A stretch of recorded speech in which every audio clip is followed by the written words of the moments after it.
Well, welcome to Franchise Ownership 101. This is a 55-minute webinar on kind of the basics of things to know if you are thinking about researching business options, and those business options may or may not include franchising. Um, I've been doing this work for a little bit more than 12 years, and I I know that there's not a whole lot of really reliable information out there about how to think about this. So I have been offering this for a very long time, um, both in a longer version for the government counseling agencies, the ones that the SBA funds, but then the shorter version for those who can tune in during their lunch hour. I'm Heather Rosen. I have run, I guess actually it's been since 2009. The end of 2009, I got started in this business, leaving the legal services industry.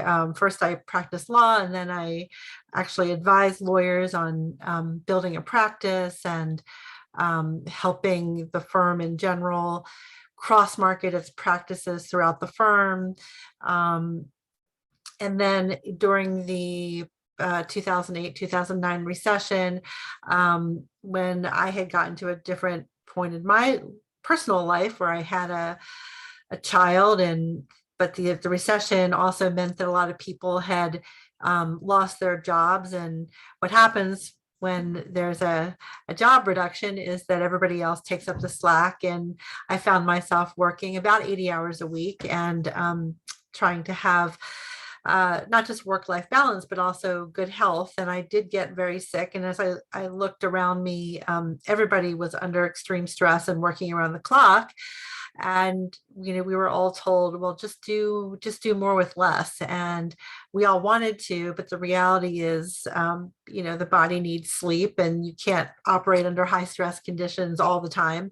And so I kind of came to a conclusion that it was at least worth looking to see if there's something else that I could do that would be not just fun, but also financially rewarding. Because if I left, I knew that I would be walking away from a pretty nice salary and benefits. And so I myself looked at the franchise option. As you're going to hear, it's not just retail and fast food. There are also a lot of consulting businesses. And today my business is a consulting business that also happens to be part of a franchise. And I've written a lot about this, including as the co-author of a book called More Than Just Franchise, but also, or More Than Just French Fries, rather, but also I put out a newsletter about every week where I share some of my thoughts on the transition, thinking through the transition into business ownership, but also some lessons for business owners as well.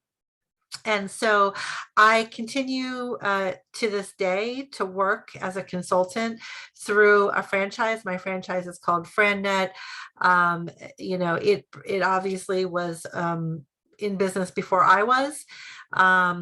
And what I want to say about this is not just, when you're evaluating a franchise, you want to look at its history and how well regarded it is in the industry. This one I found was and continues to be very well regarded. It's literally the only franchise consulting firm that's recommended by the SBA affiliated agency SCORE, SBDC, the Women's Business Center. It continues to be the only one that is nationally recommended. FranNet does their webinars on franchising, they publish their materials, etc. But also, obviously it's more than that. That's an important thing, but you want to make sure, you're going to hear me talk about this, that this is really the right business for you. And just so you know, I have nothing to sell today. I don't charge for my services at all. And that's because the franchises really view me as a recruiter for them, although I don't work for any of them.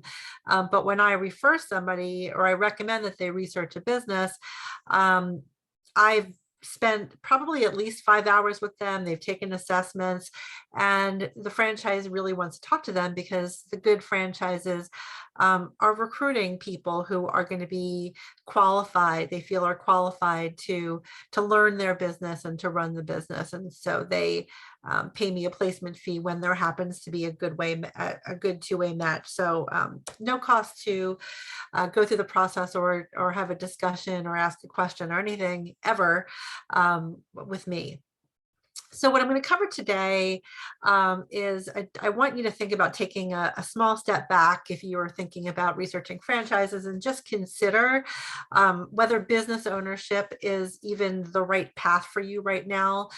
Timing is important for you. It's going to be important for you when you go into business. The time has to be right. That doesn't mean that there aren't going to be risks involved. That doesn't mean that you shouldn't go into business when there are things going on in the US or in the world.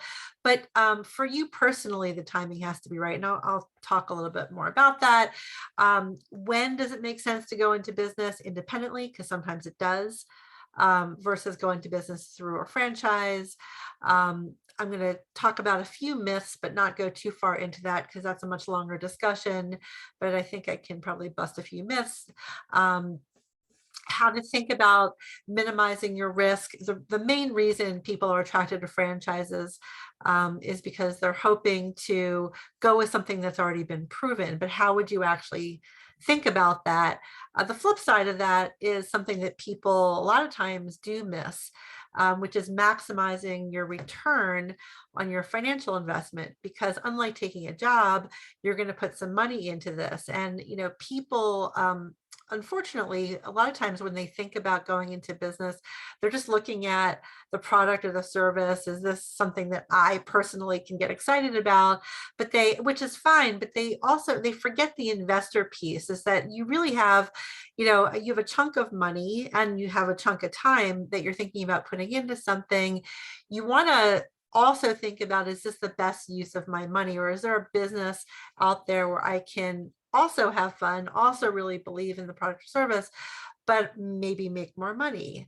And actually, maybe it would be a more fun use of my time too. Similar to the way people think about new job opportunities. And then how to simplify the search, because there are thousands of options out there. And then I will touch on some financing options. So I always ask people, if you're thinking about going into business, why? How are you hoping that your life will improve? Because a lot of times that's what it's about. It really, yes, people want to pick something that they where they feel some passion, but at the bottom or the end of the day, a lot of people are looking to improve their life. They're thinking about making a switch to make more money, to improve their life, or to really improve a situation that most people as employees confront, which is feeling like they're out of control, the feeling like, things are changing. Either they're being called back to the office, or they know that they will be soon, or they know that there's a reorg company coming. One of the things that has resulted from COVID is there's been a lot of mergers and acquisitions that have happened.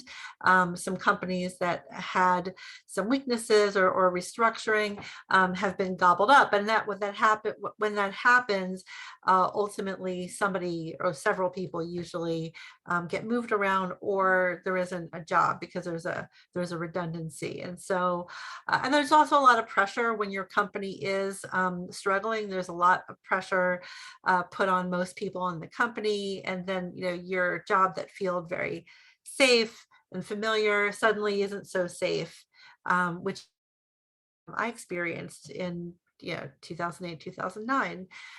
Everybody was told, well, just be lucky you have a job, and do whatever it takes.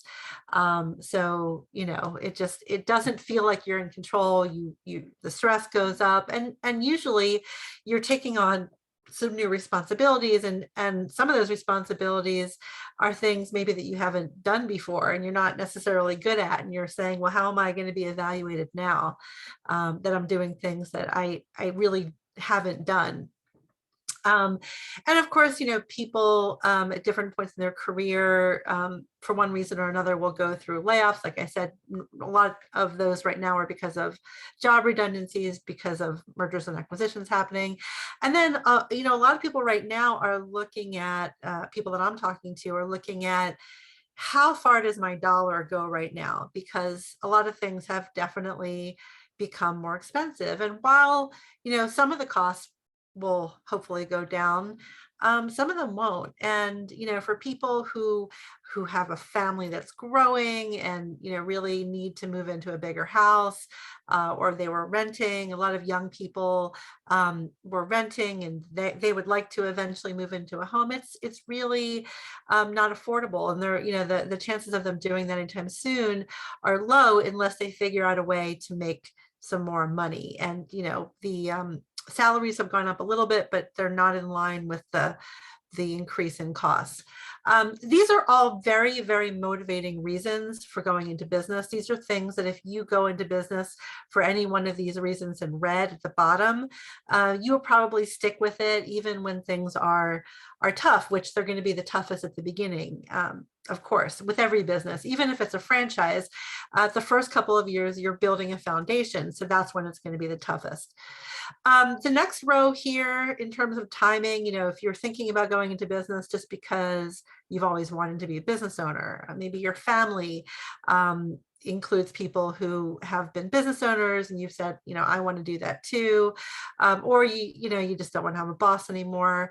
Or you just want to have flexibility to be able to work from home, but maybe you don't need to anymore because you're not as worried about COVID. So these are all things that frankly are just not as motivating.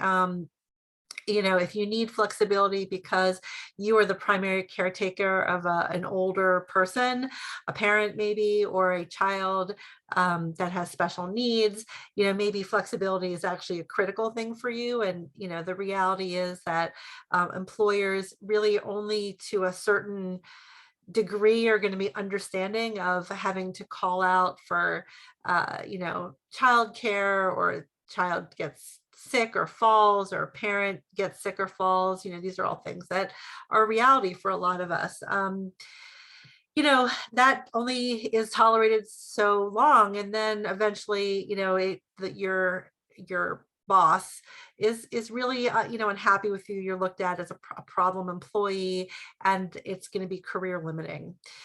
So if you need flexibility because of one of those kind of permanent reasons, that might be a really motivating reason as well. But if it's just because you've enjoyed working from home and you want to continue with that, I would wait, honestly, until you have a more motivating reason that's going to get you through the first couple of years of being in business.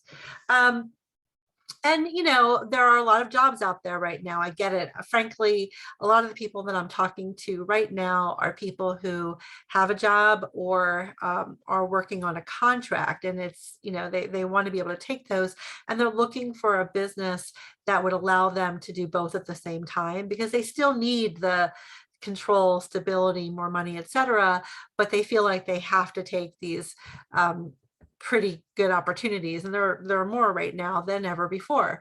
But just remember that things will continue to change with a company, and of course a contract will end. Industries will always continue to transform. A lot of technology was developed during COVID, and that's going to have an impact on jobs too. It always does. And also, eventually, just this is the way it is, we will hit another recession, and then what does that do to your employer?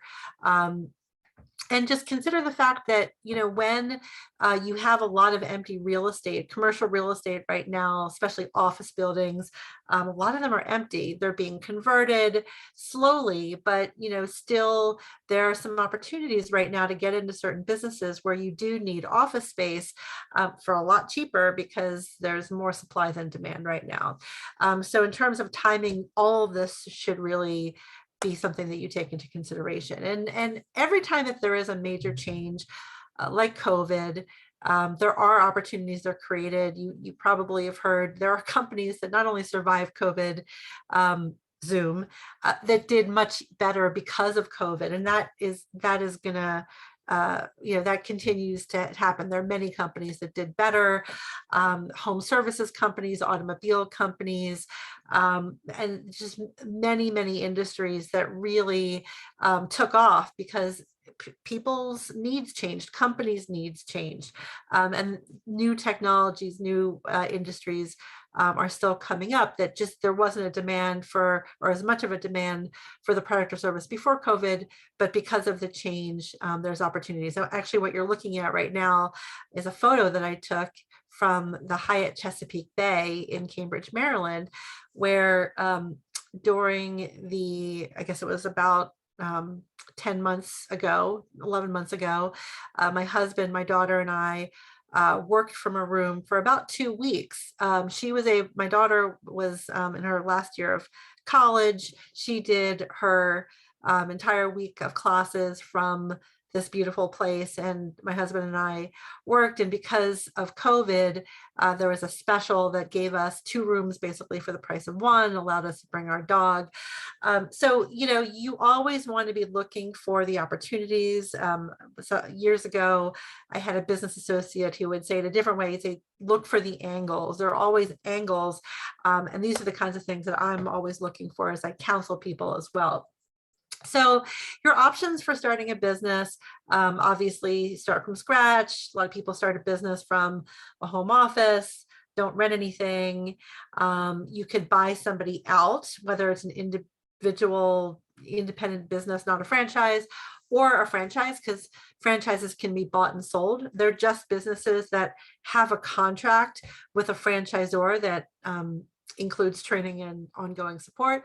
And then you could buy or start a new location of a franchise. And there is not a one size fits all here. When I was working in legal services, lots of lawyers left the practice and started their own firm. And for them, people who a lot of times were already at least part of the hiring process for bringing in assistants, paralegals, attorneys.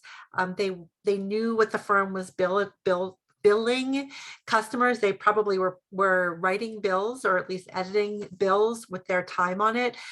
They might not have known much about leasing space, but other than that, they kind of knew how to run a legal practice. So a lot of them left and started law firms of their own. For them, it wouldn't have made sense for them to go into business through a franchise. It just, the franchise would not have offered them much that they didn't already know how to do or didn't already have. But for a lot of people, they go into business, they're going into an industry they've never worked in before.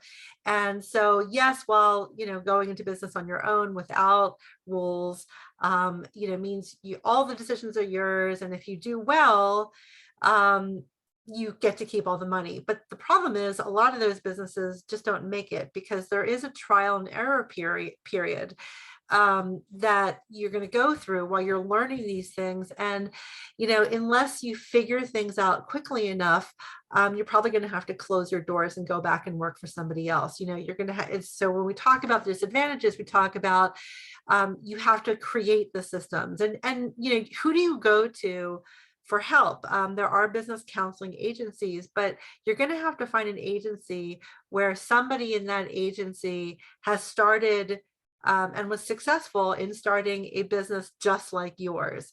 And unless it's something that's very generic, it's really hard to find that. And you're going to get some general advice, but they're not going to really be able to help you figure out how to take this business that you want to start, launch it, and make it successful. Also, if you go to the bank because you need loans to run a business, they know that unless you came from that industry already and basically ran a business for somebody else, that you're probably, the odds are not with you.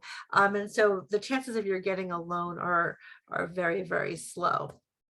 And by the way, when I used to do a workshop in person, my long 2-hour workshop, and I used to go around the room and ask people, do you know anybody who started a business?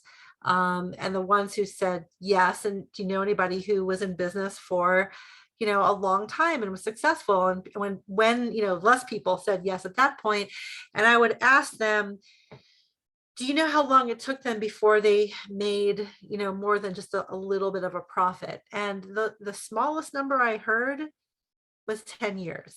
And that seems to be what you will read too when you talk to people about who started a business completely on their own and they didn't already come from an industry when they weren't already running a company like it. Generally speaking, it's 10 plus years before somebody gets back to the salary that they would make if they were working for someone else. And so as you're considering your options here, ask yourself, can I wait 10 years to get back to this number? Because for most people, the answer is no.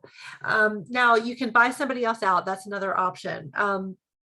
And of course, the attraction is your employees are in place, your location is in place. You can look at books and records, and you can show those books and records to a bank.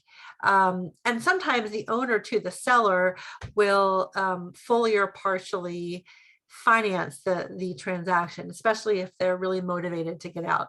The problem is that sellers are going to make that business sound really, really good, just as any sellers do. So when you're looking at, well, what is the cash flow? How much can I really earn from this business? The seller is going to add back a lot of the things that they charged off against the business when they were putting together their tax returns. This is something that business owners do all the time. When we don't have a set of shareholders or board of directors that we have to pay. It's not about making the business look really profitable. It's actually the opposite. You make the business look as unprofitable as possible because you don't want to pay taxes. We're trying to, move things around legally, hopefully.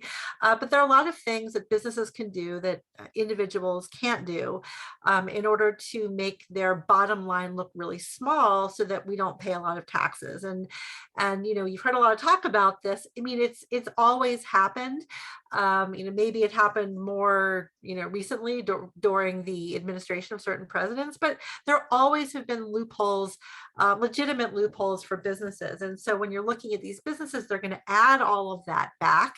And you're going to say, but wait a minute, your tax return says you only made $40,000 last year, but you're telling me you made 200,000. Where is that money? And you're going to have to figure out if those charge-offs are, legitimate things. I had a client once who bought a painting business, and the seller, would run his personal cars through the business. So they would add back that to the value of the business. But my client said, but wait, aren't you keeping the cars? Like, I don't get the cars.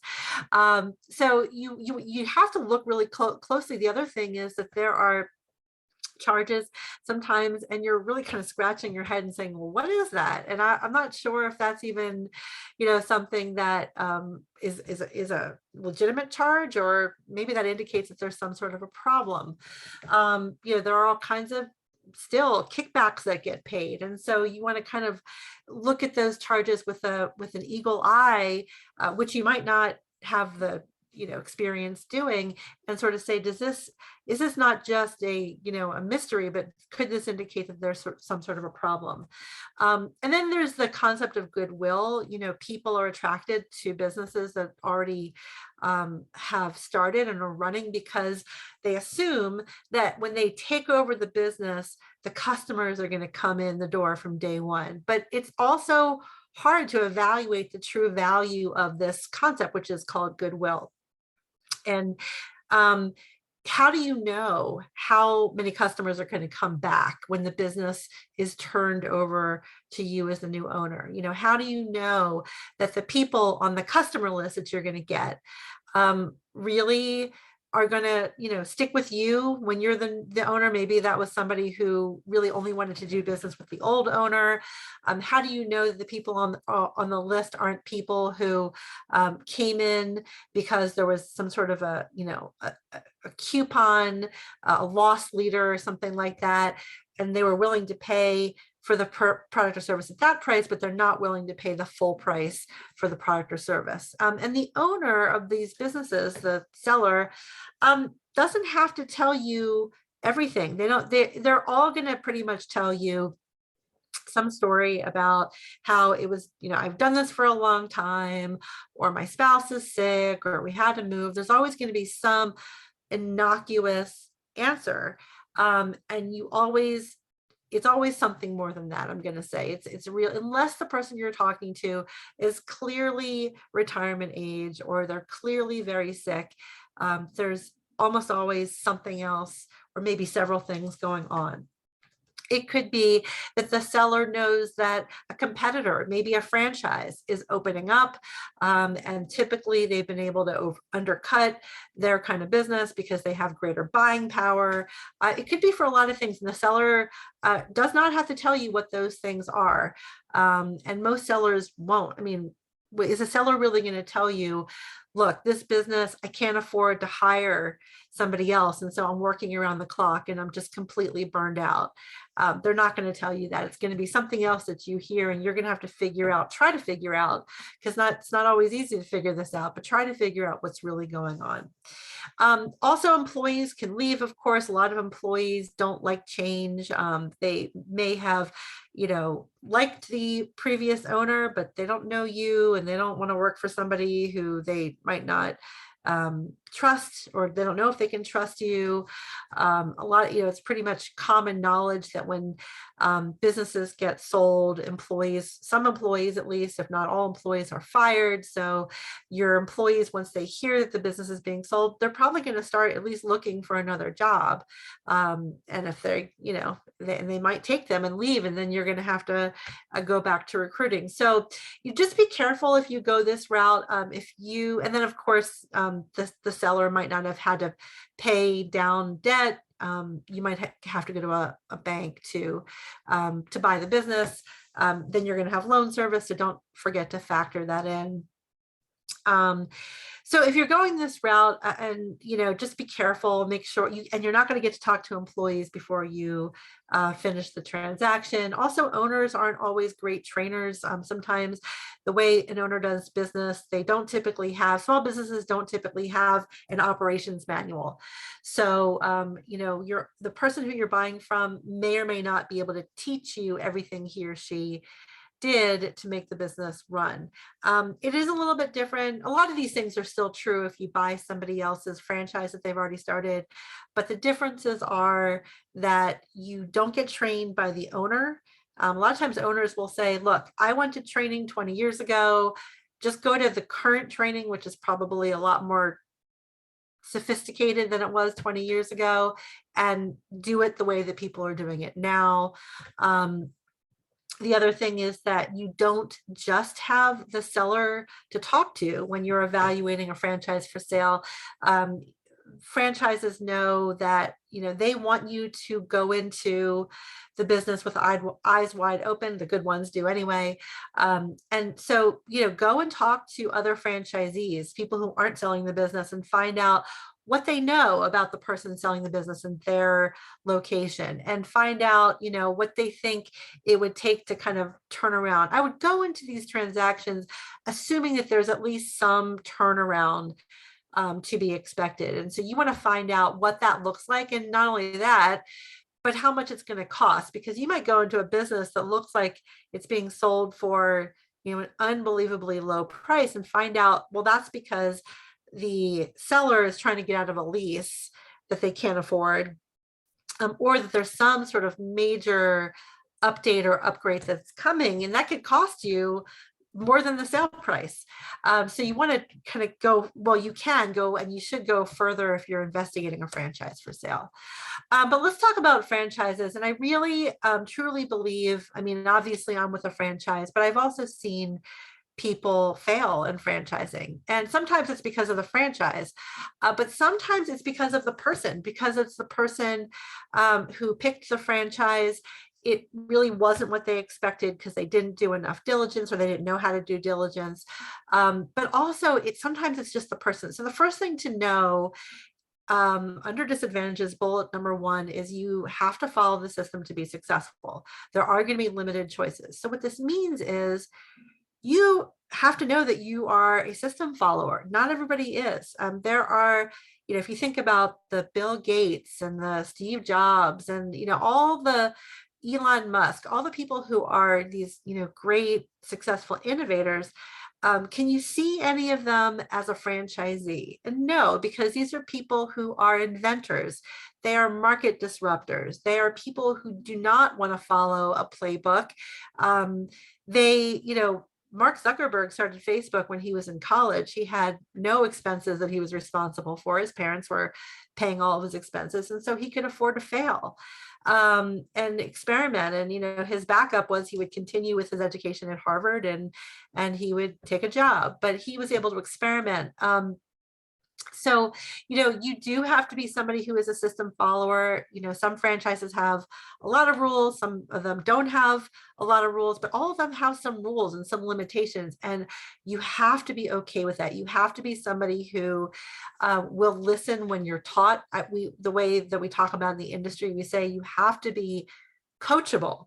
And if you want a franchise that gives you more creativity than not, you have to pick a franchise that allows that. Some franchises, there's really not a lot that you're going to get to choose, that you're going to get to innovate on. But so that's something that's really, a lot of people miss that in their search. It is not a hobby when you go into business through a franchise. A lot of times people go into a business and they're just kind of, testing things out. And if it takes off, great. If it doesn't take off, no harm, no foul. But when you go into business with a franchise, you are going to have a contract. The contract is going to give you probably some sort of exclusive rights to run the business in a specific geographic area. It's a little bit different with B2B franchises because businesses often have multiple locations, but there's going to be some sort of territorial rights, exclusivity that you're going to have. But in exchange for those rights, your contract is going to say, these rights are exclusive to you as long as you hit certain sales numbers. Because the one common characteristic, franchises they exist in over 120 different industries. But the one common characteristic is there's going to be a royalty payment that you're going to make to your franchisor. That royalty basically pays the salaries of all the people who are going to be working for you in the corporate office. But that royalty is going to a lot of times be a percentage of your sales, your gross sales. And so the contract is going to say, but you have to be able to produce at least this much in gross sales because that's what the royalty is based on.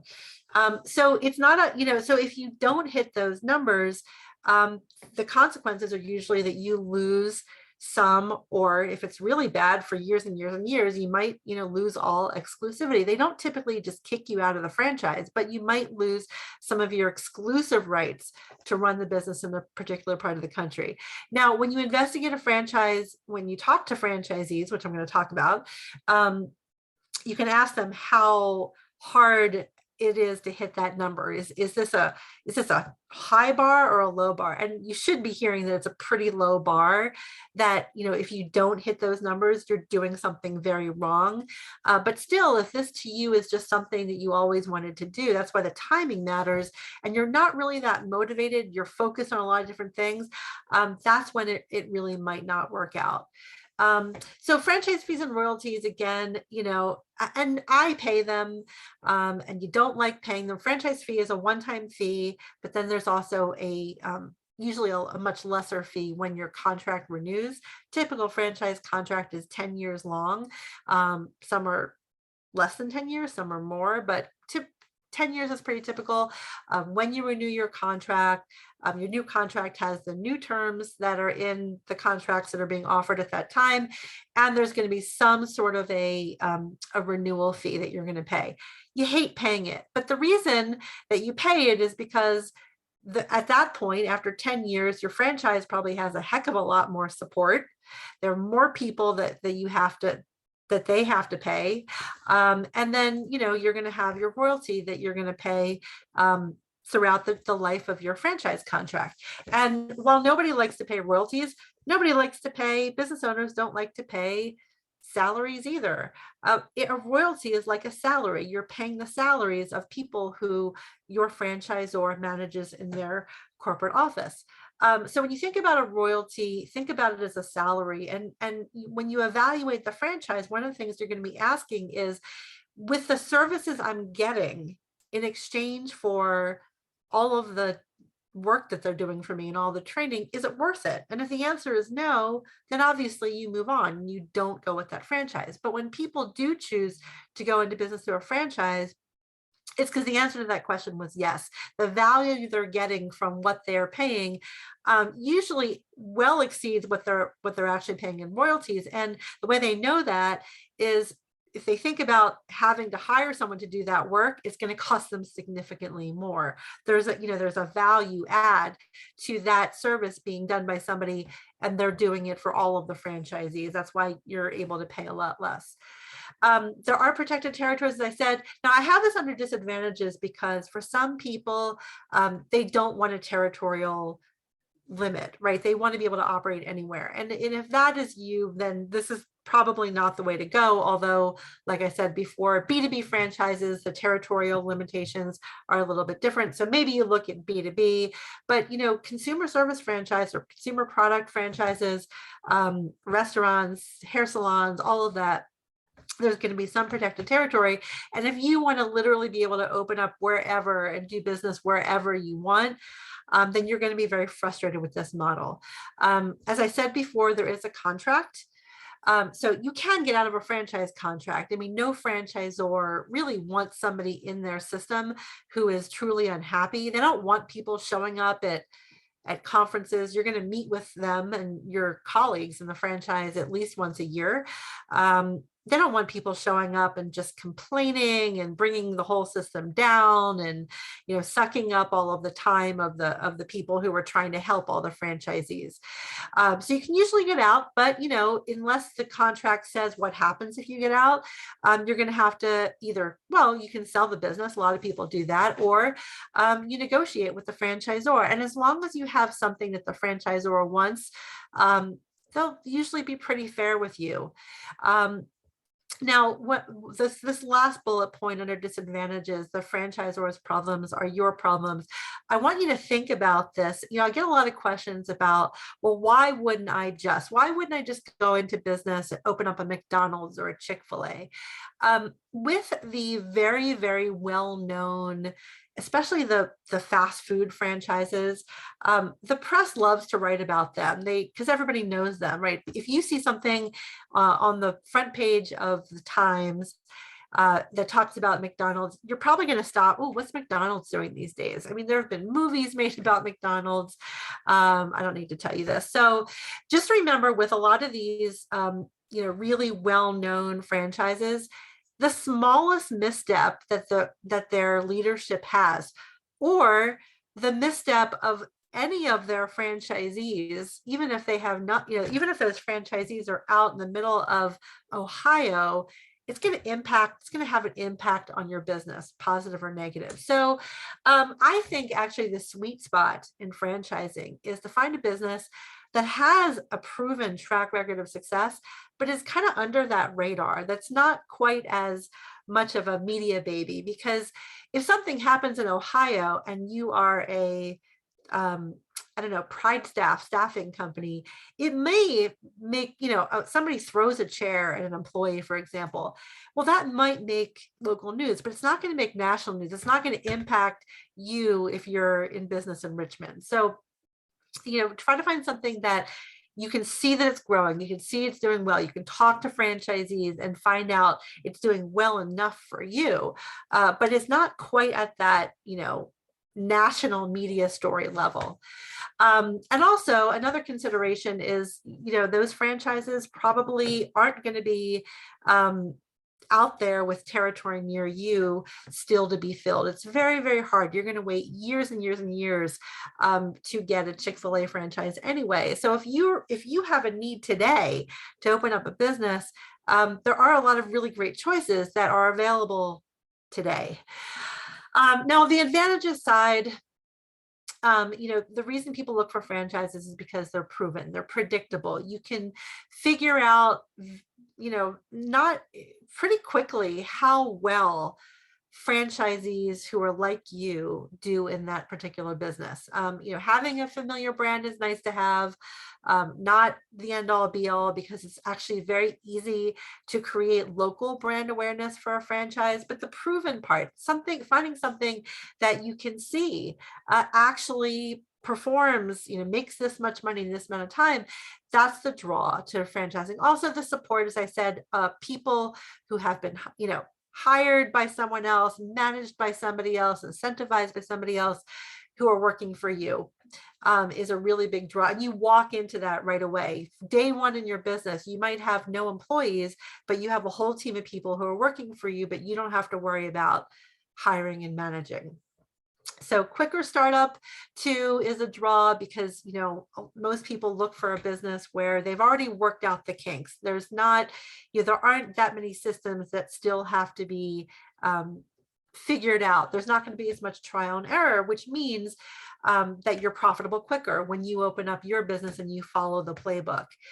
So the training, the continued data collection, franchises, when they they have a bunch of franchisees, they're looking at the performance of all of their locations, and they're saying, well, what you're doing better this year. Can you come to the annual meeting and talk about your new programs that have allowed you to kind of, achieve these numbers? So it's a continued relationship. They also bring in, your franchisor will pay to bring in outside experts. They'll come to the meeting too. Everybody rises together in a franchise, and that is one of the big draws. Also having access to other franchisees. In my business, we have accountability partners. It's a program that you can opt into. We have teams where we share information within teams. So you've got the formal education from the franchisor, but then on a weekly basis, information bubbles up from your colleagues. And so, as I said, the bar kind of rises for everybody when somebody does well. And you're gonna in hard times, you're gonna actually pivot a lot faster, because instead of you trying to figure out the solution to every problem, everybody's working on the same problem together. So it's going to be like, the COVID vaccine, where you had or the vaccines, I should say, you had the entire world working on the same problem at the same time, which is why the vaccines rolled out in a fairly quick manner. Also, the fact is that rather franchises are regulated. Nobody likes regulation, but as a consumer, that this might be your first franchise and you're wondering, is everything that they're telling me really true? Well, you get a document that the franchise files with the Federal Trade Commission, the FTC. Also, if you live in Virginia or New York or Maryland or California, a lot of states also regulate franchises separately. So two government agencies are looking at an extensive filing that the franchise has made, and they're looking for problems. They're looking for red flags. There's a financial disclosure in there, right? And anything that looks like it's off gets questioned. And every single year in the states, the franchises have to update and refile that document. And of course, if there's any material change, they have to file. So sometimes they're filing more than twice a year. And none of this affects you once you're a franchisee. It only is a regulation of your franchisor to make sure that somebody's keeping an eye on these companies. So that's a good thing for you as you contemplate going into business with a franchisor.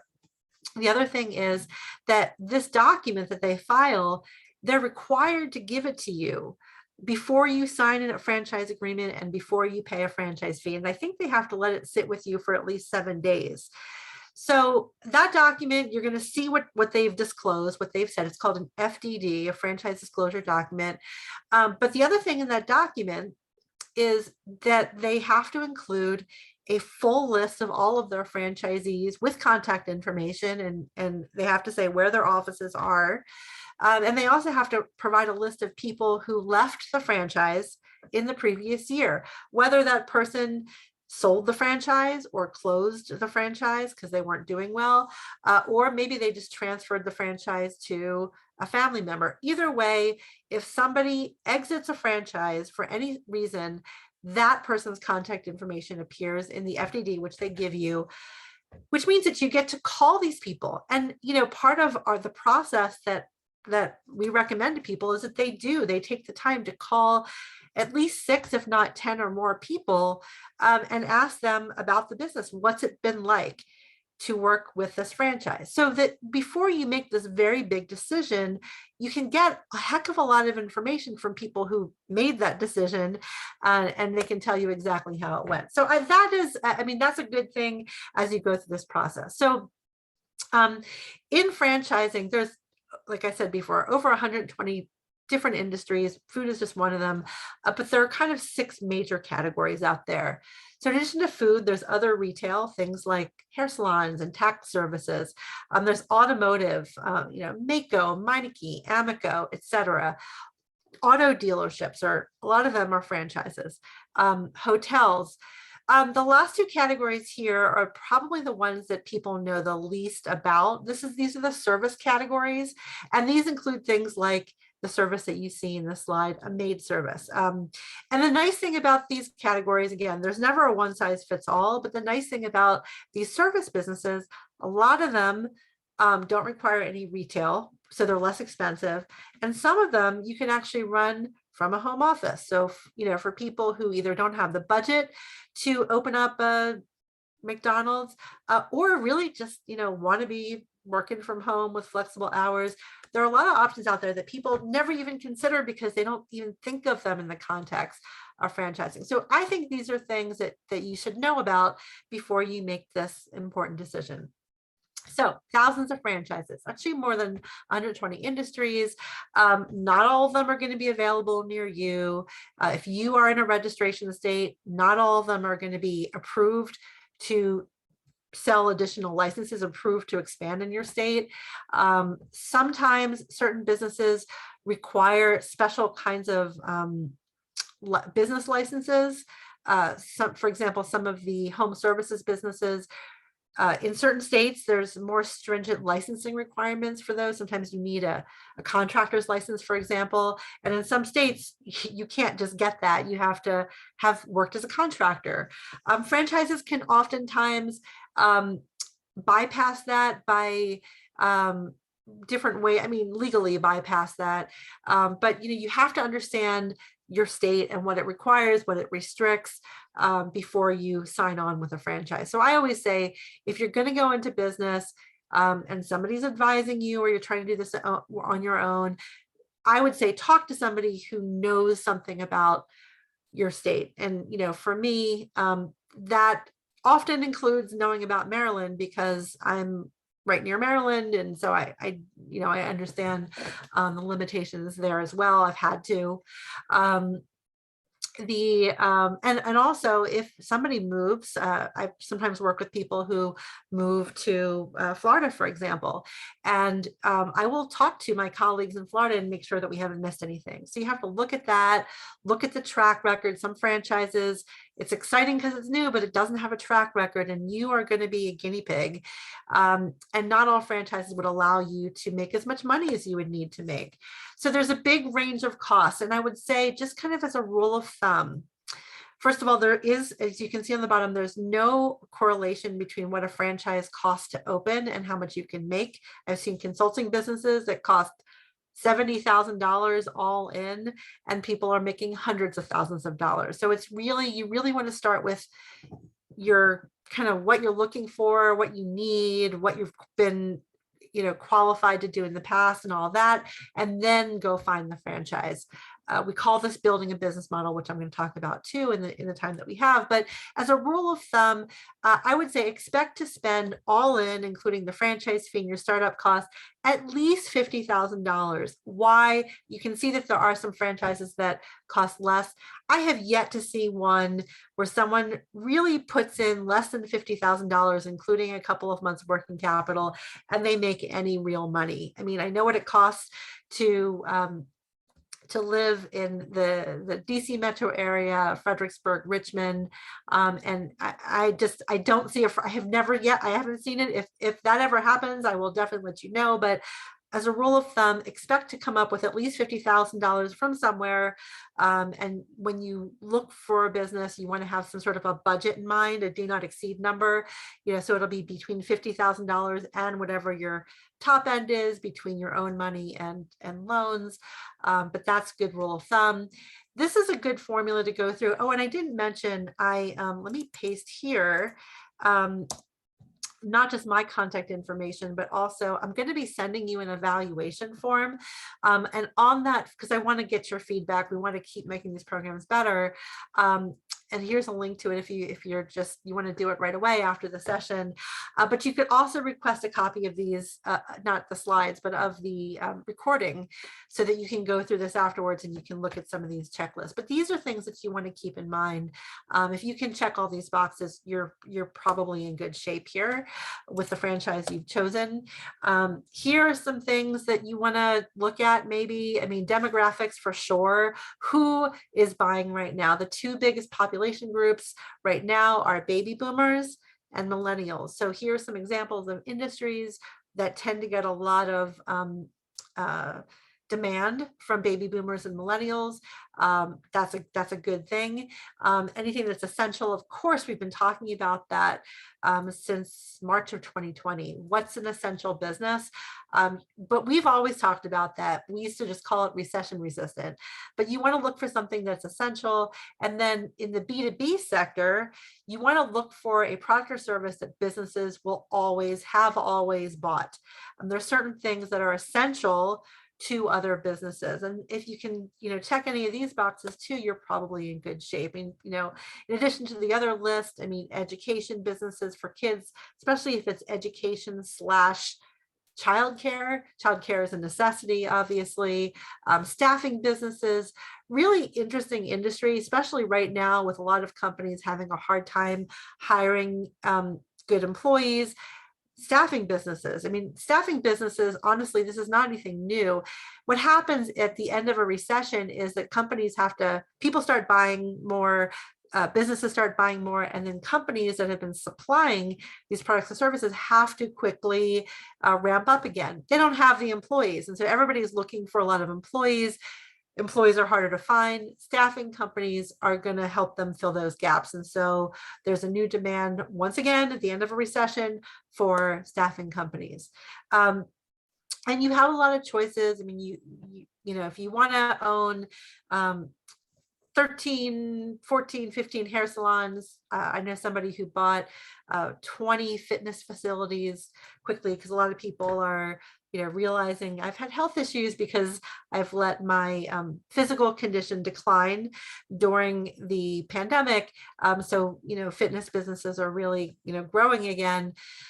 Also wellness businesses, you've seen that in the previous slide. If you want to be the owner of those, that's great. But there are a lot of businesses where people have one location or one big territory, and they make the same amount of money as somebody who owns all these other locations. So you at least want to know what the options are and then pick the best one.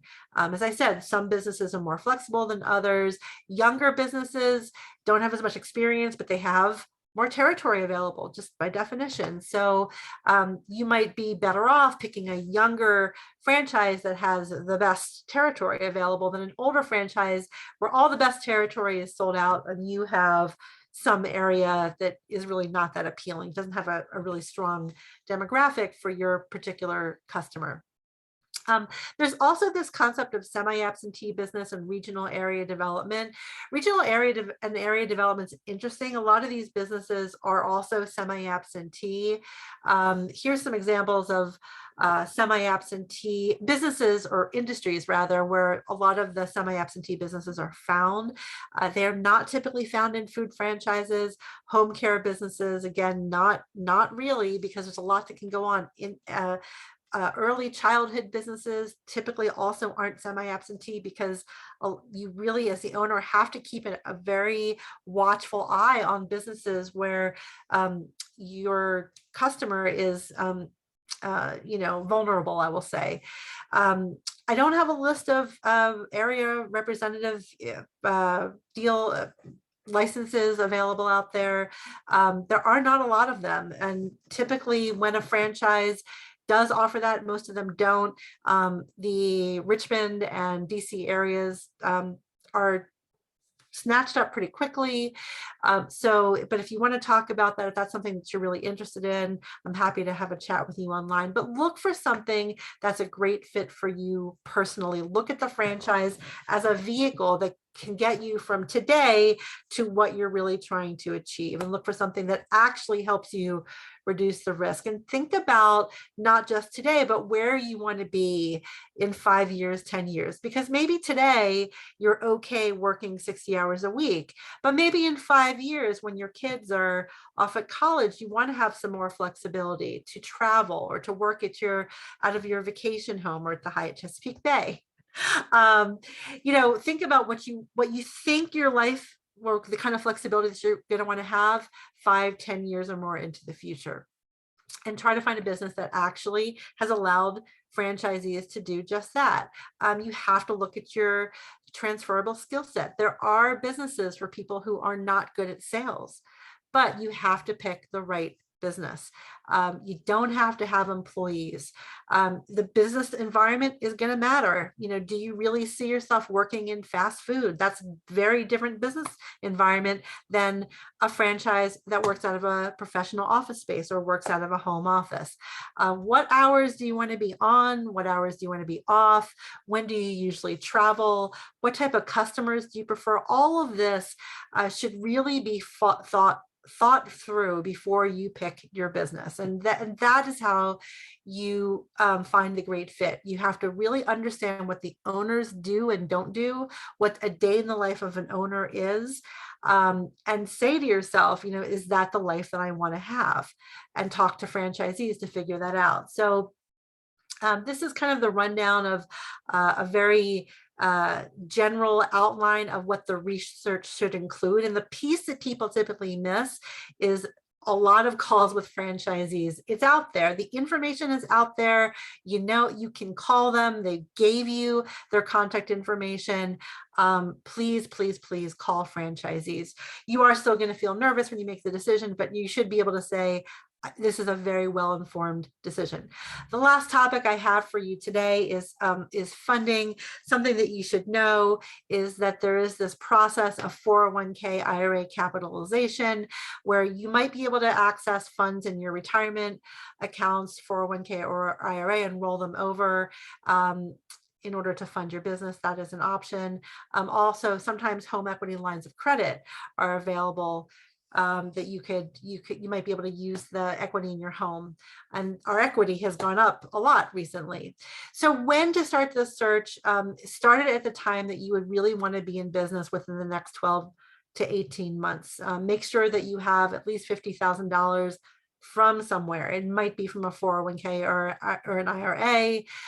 If you're married or in a committed relationship, involve your significant other in the conversations early on. You don't want to go through this whole process and find something, and at that point, for the first time, be introducing your great idea of going into this business. You want to hear their concerns or objections, but you should put everything on the table at the beginning. See what you're working with, how much time, how much money you're working with, and then start your search, but not until then. And I'm not a fan of going into business with a partner. That's two people's families that you're going to have to check the boxes with. Decisions take longer, and sometimes you can't reach a decision, and then what happens? And somebody usually is kicked out of the partnership and has to start from square one. So try to start a business. If you want to start a business, try to do it on your own. You can bring in investors later, but at that point, hopefully you'll have already known the ins and outs of the business, and you can write a partnership agreement that says, here's what I get to decide. And, I get the final decision on this. You'll know what things are the critical decisions that you're going to have to make. So if you want some guidance, let me know that in the evaluation form. There's an assessment that I'm going to ask you to take. We're going to go through the whole business model building process. I'm going to interview you. There is an assessment. As I said, that assessment has a psychometric profile that is going to tell us, and we're going to discuss some other things that you're going to want to think through before you make this decision. And the process typically takes 3 to 4 months to really check all the boxes, ask all the questions, and really be in a place where you can make a well-informed decision. Okay, so we're at the end of the program. I will take any questions. And if I don't have any, I haven't seen any come through yet, please feel to ask anything to me directly. Here's my contact information. You can ask on the evaluation form. And I just want to help you make a good decision. I might have some recommendations for you, but you are also welcome to take all the information that I give you and use it when you evaluate whichever business you find on your own. But this is a very big decision. You're going to be in a contract. I just urge you to not skip any of the steps here. Go through all these steps and then make the decision only after you've done that. So again, I'm going to post the information, contact information, evaluation form.